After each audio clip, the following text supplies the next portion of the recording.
I'm going to use the mic, although I know I can be heard without it. But this way we'll be on the stream and everybody will be able to pick it up. My name is Stephanie. Hi. Yay. So, welcome. We're going to be doing some prophetic art today. Now, first off,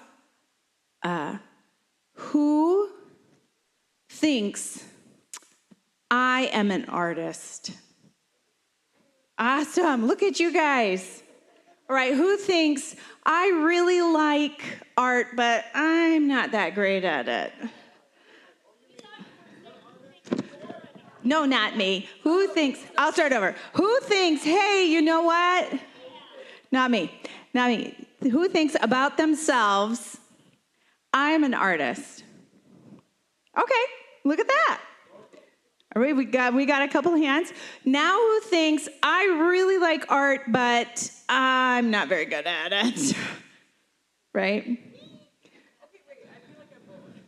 You can be both. You can be both. So I'm going to tell you, you guys are all capable of this today. You guys will all be able to do this.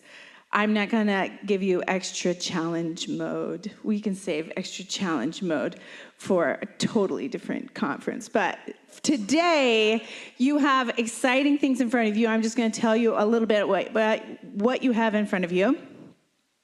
From left to right, you should have 3 different size and types of paper.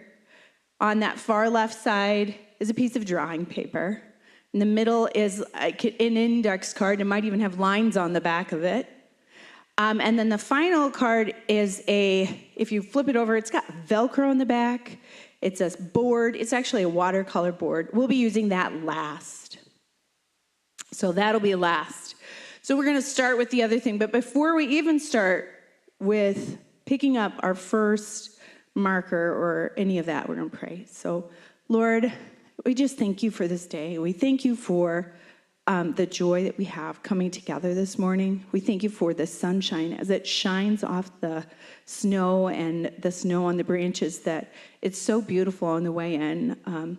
Many people are talking about, we can all feel how beautiful it is. And we just thank you for the beauty that is around us, that it does speak to us, Lord. It touches something deep inside of us, this beauty that when we see it, like the sunset we talked about last night, and all of that is just a pale, tiny, glimmery imitation of the beauty that is found in you and you alone. And so, Lord, this morning we're just asking to be able to get images, to be able to touch the beauty of your throne room, to touch the beauty of your person just a little bit today, that you give us confidence and boldness and willingness to try to reach out and be able to convey what you are showing us today. Lord, none of this is about us. It's all about you. And we just ask you be glorified in this place. Amen. So, first off, just a little warm up. You should have markers in front of you. Actually, Barb, I will use you for this. If you want to invite them in, you can. Tom, I will invite you to help me pass out. So we have plenty of seats, which means we have plenty of markers. I planned for, in faith, 50. You can pass it out. There are 4 on a table, so if you have more than 4 people at the table, you can hand out another marker set. Absolutely. So in faith, I planned for 100 people to potentially do this, and bought materials for 50 out of practical reasons. So as if you need another couple, he's got them, so that everyone can have some. And we have some more friends coming in, and they will make sure they have some as well.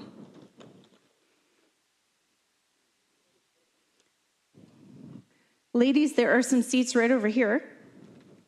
I'm going to give you each.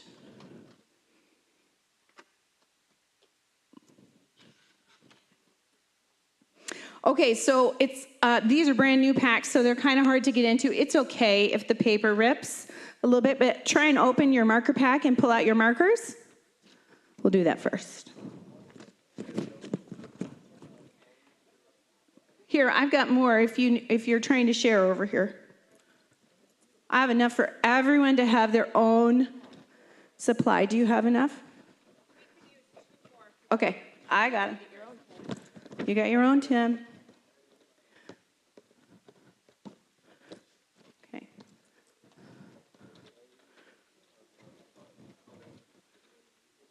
All right. A couple more? Just two. You got it? Okay. You want another one? All right.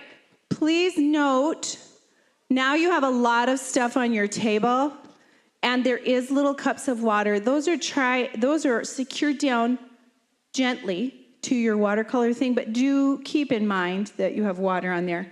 You don't want to undo your drawing by being super exuberant. That is always a hazard when you're working with art supplies. So, all right, so first off, you have your marker now. Okay, first thing, pick your favorite color out of that marker pack. Just the favorite one. One you just love, you always kind of go to, or you just feel like using today. If you have more than one favorite, I'm sorry that the first thing I asked you to do is challenging. Just pick one of your favorites, okay? Pull out that one favorite color, or one of the favorite colors that you have. Okay, and then close your eyes and ask the Lord for one other color to add with your favorite. Now, he might give you an impression of a color. You might see that color in your mind's eye. He might give you the name of that color. It might just pop up the word of it. Or he might ask you to take the rest of your markers and just pull one out at random. Okay? So however he talks to you, take a moment and then choose that next color. When you have it, if you would hold up your second color or your two so that I know you're ready to go. There is no wrong way to do this.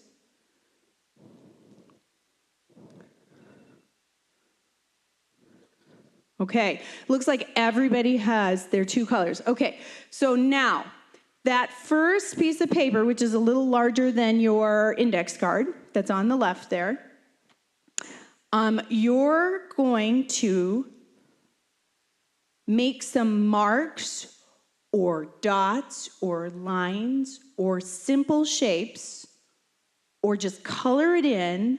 It can be a pattern or it can be random. It can be free. And you're going to use your two colors and fill up that piece of paper that's the drawing paper. It can be filled up. It can be part of it. You decide, okay? There's no wrong. You do not make a picture at this time. Keep it safe and simple for all of us so we don't have to worry about trying to make something look like something. But you can be patterns. It can be simple shapes if you want to cover it with a simple shape. And you can just use your two colors and somehow put them on this piece of paper. Okay?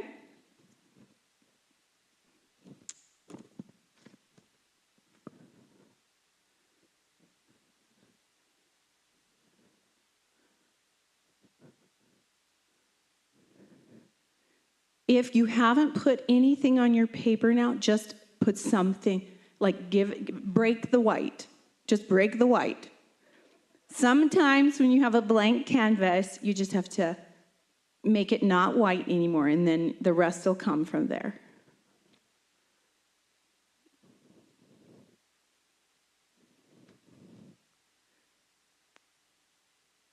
If you have a weird dry marker, let me know.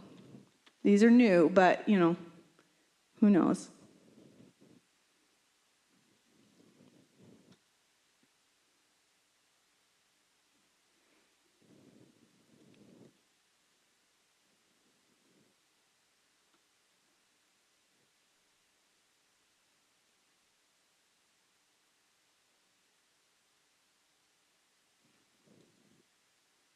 As you start to finish,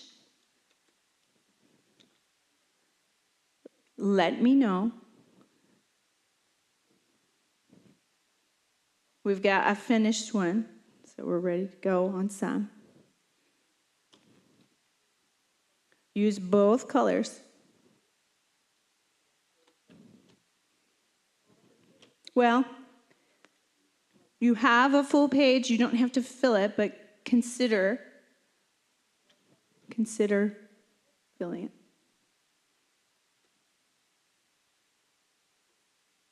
You use both colors? All right.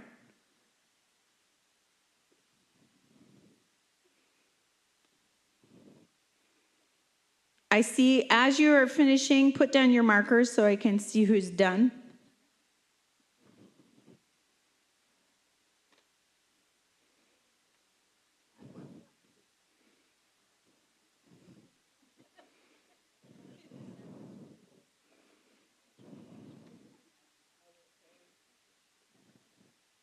All right, we're almost done. Who needs a little more time? Let me know.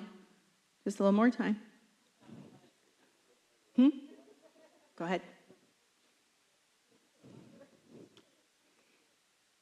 You're not done yet. We're going to finish in, let's see, just one more minute. Let's see if we can finish in one more minute. Sorry about that.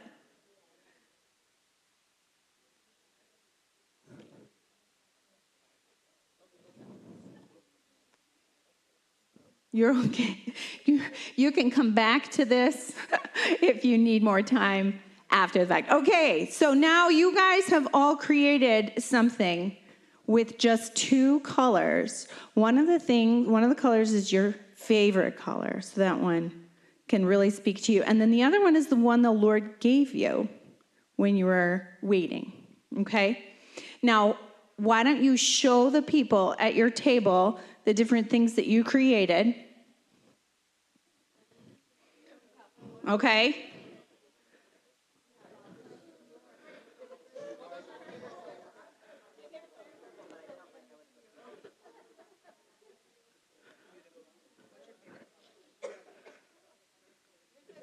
All right, so I'm also getting the advantage of I get to look around at different people's tables and notice different patterns and colors. So why don't you take a moment and hold them up so that the people around you, at the tables around, you can kind of see the variety.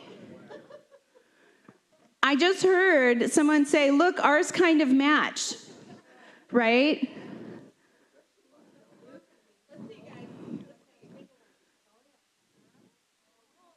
All right, good job. Okay, that wasn't too hard. You did that. Okay, so you will notice, doesn't that make you feel happy? Each of these cards was a unique expression. Each one was individual. It has a color that you like I said, one you waited on the Lord about. When we held them up, you might have noticed, oh, I see lots of these two colors together. Or somebody did like lots of raindrops or something. What are some of the things you noticed? There were some raindrops that people saw. Somebody pointed out there's lots of yellow that showed up. Anything else that we happen to notice? Some scribbles, some ups and downs or zigzags. Some were darker than others. Some filled it completely. A lot of people just kind of filled it with parts. When you have a little canvas, you might get more full. If you have a bigger canvas, it might end up more spread out just because you know you have time constraints. It's hard to fill up the whole thing. All right, so this was you listening to the Lord and putting something on paper. This was just the baby beginnings, but each one was an expression of you and a conversation you had with the Lord, because one of those colors he led you to. Okay, so you just did prophetic art. Yay! Now, okay, so I'm going to give you a little bit of my testimony. Years ago, I got a phone call from a friend of a friend, and she approached me and she said, hey, there's these new wine and canvas things starting up, and I'm going to be doing this, and do you want to do this with me? And gave me all sorts of information. I got off the phone call with her, and I thought, Lord, let's talk about this. And I don't know if you know what wine, come on in. Sit anywhere that there's a spot. There are several at tables with other people. You don't want to sit by yourself necessarily. Absolutely. The baby could stay here. So years ago, I got this phone call and I had a conversation with the Lord. Now, I don't know if you remember what wine and canvas are. They're still around. These are like a chill atmosphere. People go out, they do it as an activity. They go make art together. They all do the same painting. They follow step by step. They have a little wine to get a little loose, get over that fear of trying something new, make it a festive occasion, and they come away with a painting at the end of the night, and they feel real good. Hey, I got something out of this. I did something. Look at what I did. And I felt like the Lord, when this person approached me, I felt in my own heart just a real grieving, because I felt like the Lord wanted to do something different. It didn't look like everybody doing the same painting. What I felt like the Lord was talking to me about was that He wanted to reveal something to individuals in their language with their vision. Like when we talked last night about looking at the throne room, and some person sees one angle of the throne room, and another person gets a different view of that throne room, even though it's the same throne room. You could have vastly different art. He wanted to speak to individuals, to their heart, and use the things that made their heart sing, your favorite color. He wants to do something unique.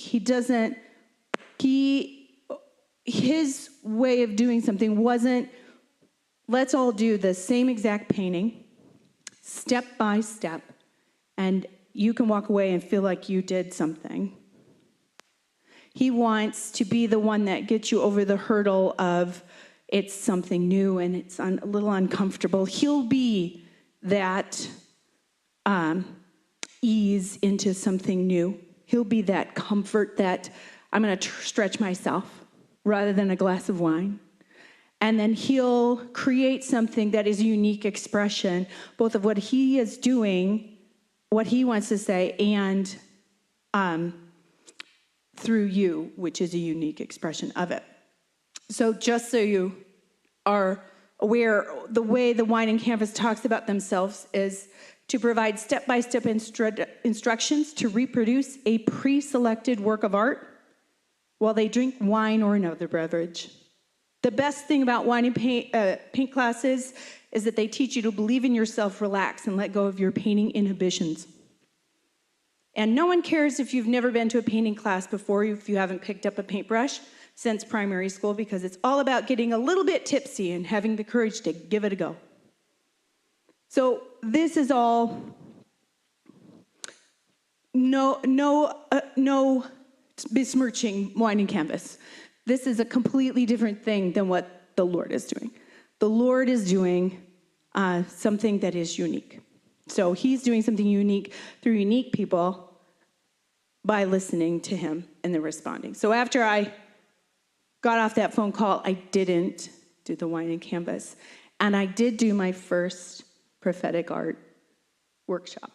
So this is the testimony. What you're doing today is a little bit from that very tempting offer to do something that the Lord wasn't doing, and instead to choose what he was doing.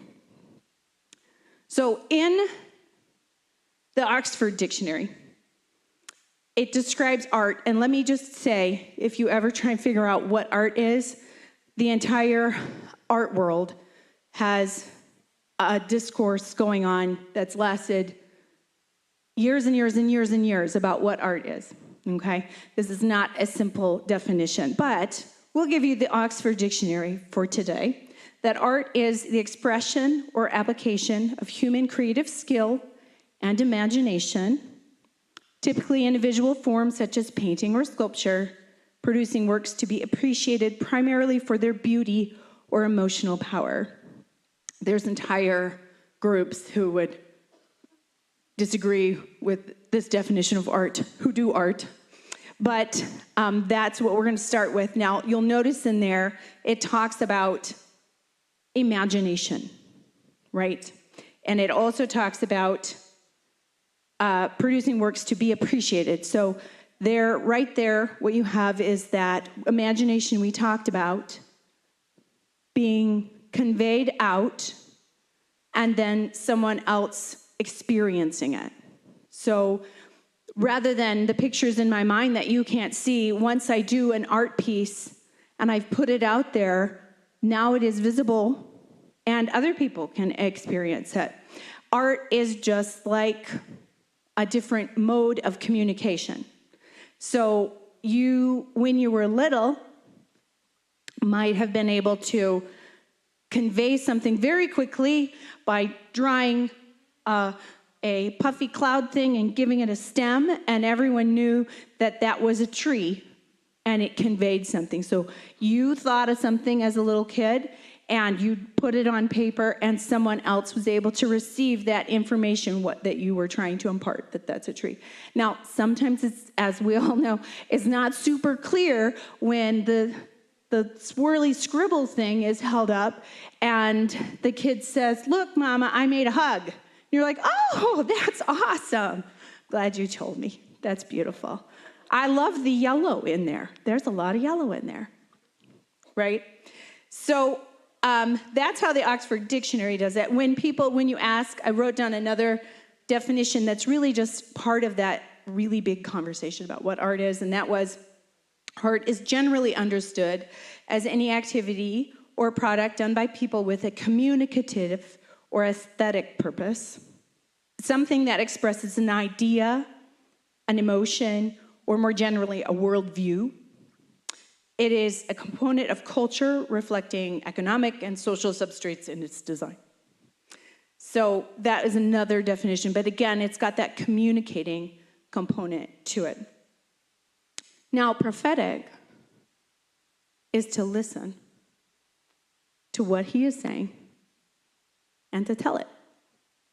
If I were to give it in a nutshell, to listen to what he is saying and to tell what he is saying is the prophetic. So the art part of prophetic art is just doing in a visual way, is just doing that listening and telling in a visual way. It's usually thought of as being done as painting or drawing, as opposed to, which we also talk about other art forms as music or dance or theater. But when they say prophetic art, they're somehow seeing a physical, visual representation.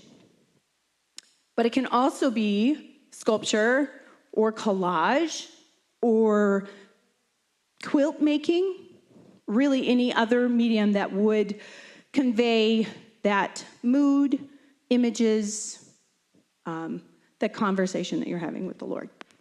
So we just did it with markers and paper. I'm going to read Jeremiah 1:11. "Moreover, the word of the Lord came to me, saying, 'Jeremiah, what do you see?' And I said, 'I see a branch of an almond tree.' And the Lord said, 'You have seen well, for I am ready to perform my word.' And the word of the Lord came to me a second time, saying, 'What do you see?' And I said, 'I see a boiling pot, and it's facing away from the north.' So the Lord asked him what he saw, and he spoke it out. And there he began to interpret it." This is where it goes on from there. So now go ahead and get out your index card. That's the one that was in the middle. If it's got lines on the back. It might. There were a few that didn't. You can use either side for this activation. I'm going to ask you to close your eyes. Now ask the Lord for a single word that is for you for this weekend. This is not the kind of word that like with lots of words, just a single word that could encapsulate what the Lord has for you for this weekend. Now you can open your eyes and choose whatever colors the Lord leads you to. So you don't have to just use 2 this time. You're going to write your word on your card. Try using a font that goes with your word. Maybe it doesn't lend itself immediately to a font, but if you can think of, we use fonts all the time to convey information, and since you are writing a word and you're choosing colors, use that font that goes with that word somehow. So you're using your index card. You picked a word from the Lord that is for you for this weekend. Right, that it's not like series of words, just one word. Use your markers and pick a font to write that word out.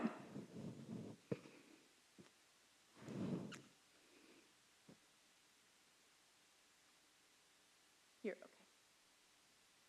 This baby wants to be kissed on. Where? It's a big curly hair right on the top of his head. I don't see it. There you go, you got it. Do it. Hi. Hello. So cute. When you have your word written on there in the font that you think represents it, let me know. Now, this word is for you from the Lord for this weekend. Okay? So when you have that word, just like raise your hand or something so that I can tell who's done. Okay. Raise your hand when you're done so I know who's done. I could tell nobody at that table was done. Got to break them up. Again, you can continue to finish this if you didn't feel like you had full enough time to really get that word on there the way you wanted. All right, you just did some more prophetic art, and it used a word this time. Good job. Anyone can do art. If you can hold a pencil and write your name, you can do art. Just begin and let God do that with you. Drawing a realistic, dynamic, beautiful image of a lion, the temple, Jerusalem, Jesus, just Jesus's eyes, is kind of like playing a complicated, dynamic, beautiful piece of composed music or improvised by a master, okay?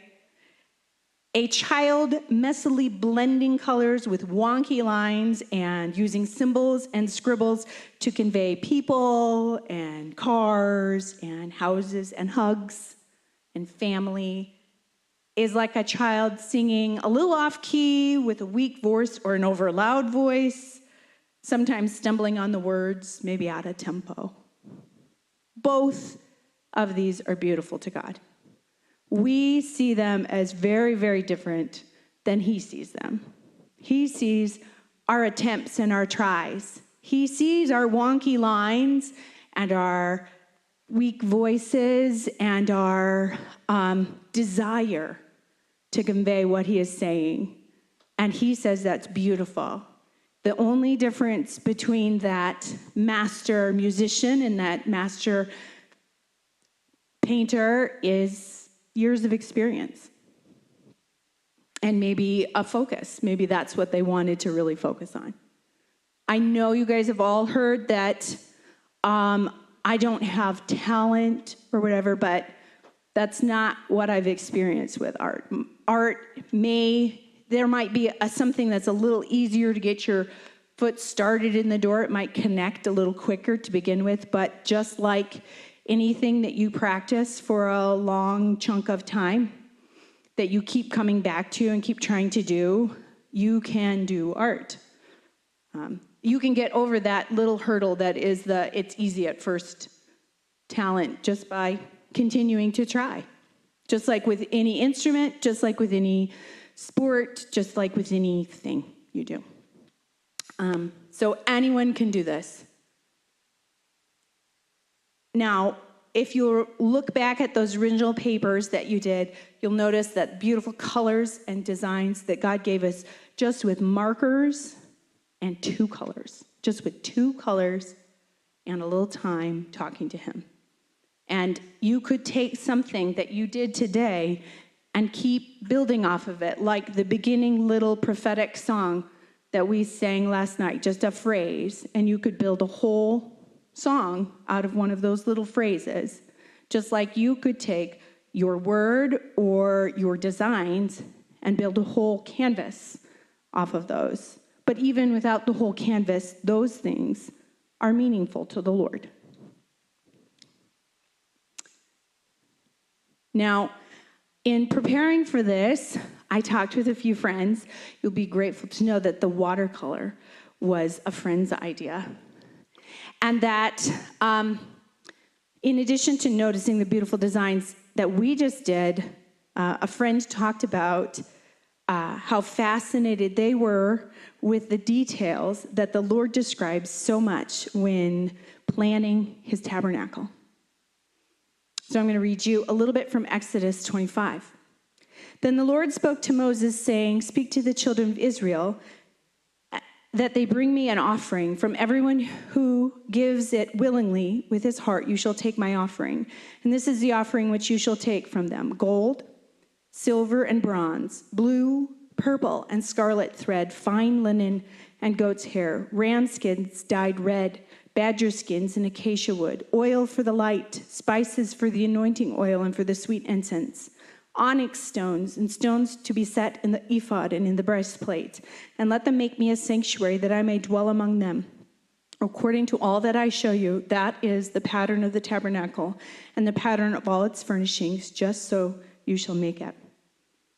In Exodus 26, it starts with, "Moreover, you shall make the tabernacle with 10 curtains of fine woven linen and blue, purple, and scarlet thread. With artistic designs of cherubim, you shall weave them." In 26:7, it says, "You shall also make curtains of goat's hair to be a tent over the tabernacle." In 11, it says, "And you shall make 50 bronze clasps, put the clasps into the loops," which are blue, "and couple the tent together that it may be one. And the remnant that remains of the curtain of the tent, the half curtain that remains, shall hang over the back of the tabernacle." In 14, it says, "You shall also make a covering of ram skins dyed red for the tent, and a covering of badger skins above that." And 15, "And for the tabernacle you shall make the boards of acacia wood standing upright." Not only does it have meaning, like we talked about last night, each element has significant meaning, but it also has beauty.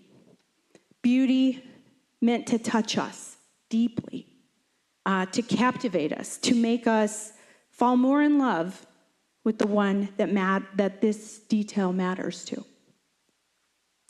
In Exodus 28, he describes the garments for the priests.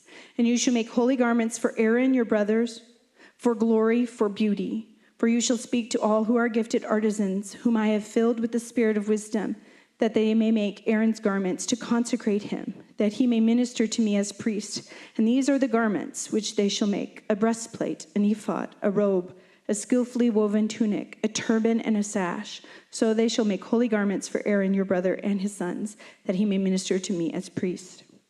The Lord loves you, and he has robes for you that show his glory and favor upon you." That's the way he designed it. He had that in his mind. Now, my friend, when she brought this up, one of the things that she wanted to know was why? Why cherubim woven in? Why pomegranates? Why? This is a beautiful question. These details are there to give us a picture in our mind and imagination to ignite us, but they all have meaning, and it's also to have us ask why.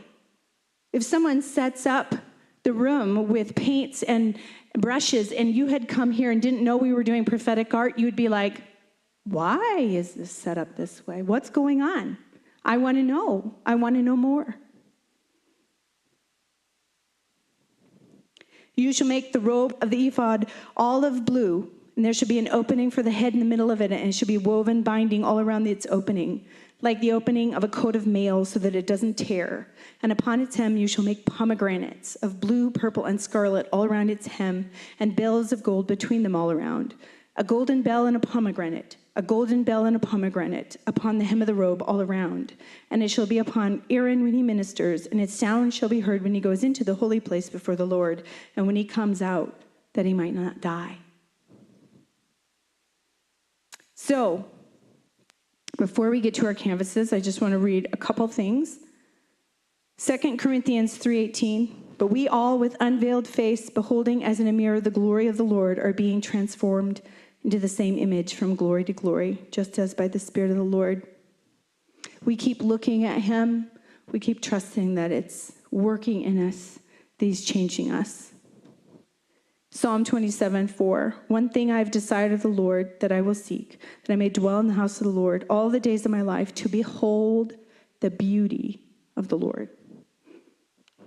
All right. We're almost to our painting, so if Tom wants to come up, and he's just going to play music for us while we do our prophetic painting. But first, prophetic art can be done contemplatively. We have little coloring things that sometimes we go in the back. It's a little different than the prophetic art that I'm talking about now. That's more of a conversation with the Lord. It's kind of a meditative thing. He might give you a drawing that is just for you. It's personal. It's not really for anyone else. It's just a time of prayer.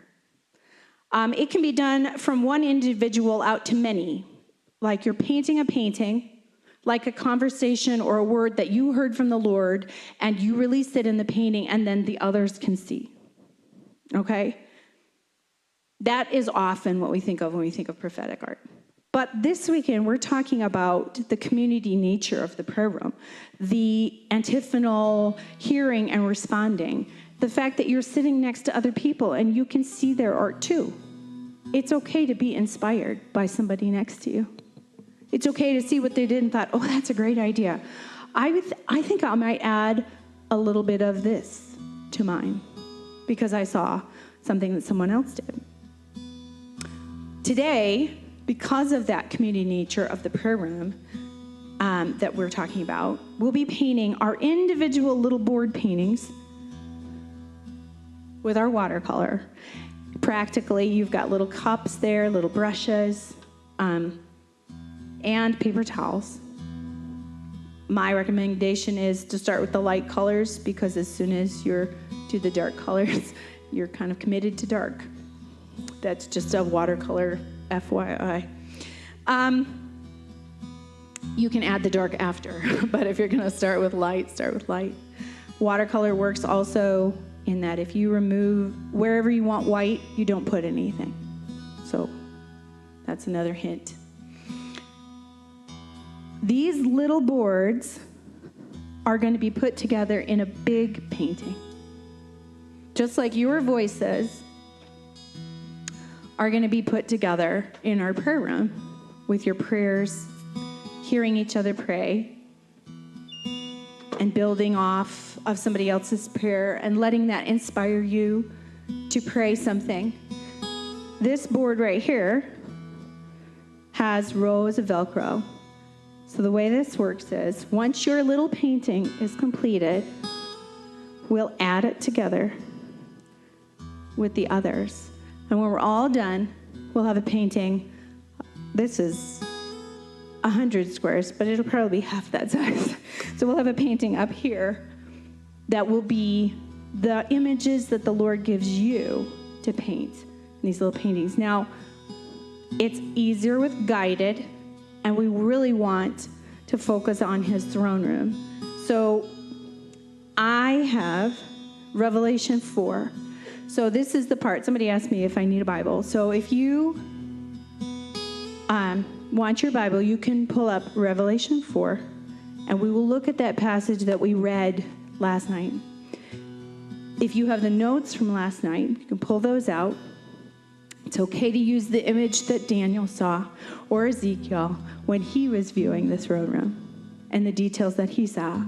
But if you'll remember, I will read it to you, but there are some beautiful images in this throne room. You can use any of these on your painting.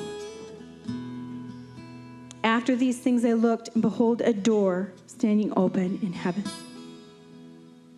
And the first voice which I heard was like a trumpet speaking with me, saying, "Come up here, and I will show you things which must take place after this." Immediately I saw in the Spirit, and behold, a throne set in heaven, and one who sat on the throne. And he who sat there was like a jasper and a sardius stone in appearance.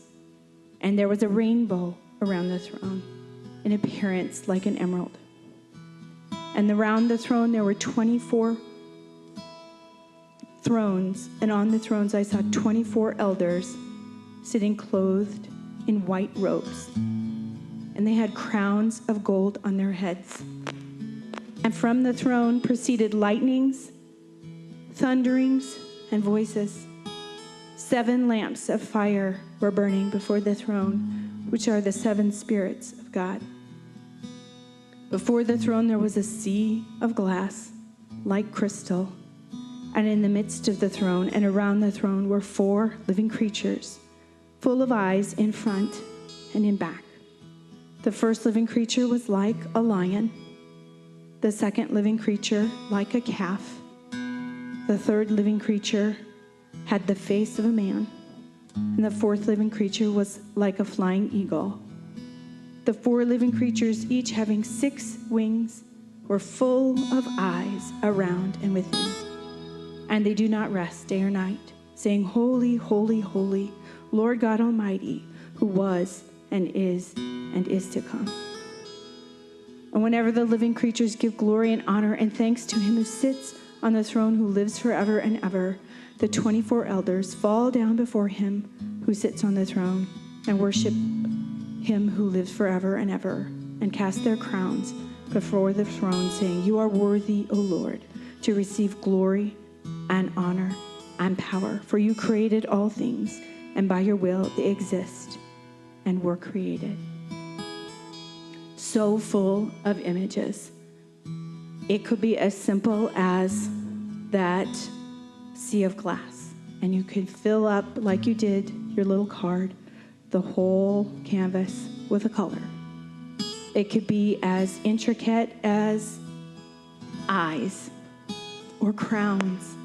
It can be a tiny portion or a big piece. You have a little canvas, but if you wanted to on your little canvas do one of the images that is bigger, that would fill more of this room, that's okay. We can have multiples of the throne. It won't make it wrong. We can have just one of something there's many of. Ask the Lord, and then paint your painting. And when you feel it is done, we'll let it dry for a few minutes, and we'll add it to the others as they get completed, and put it all together in our throne room. Yes. We have to be done at 11:30. So we have 40 minutes.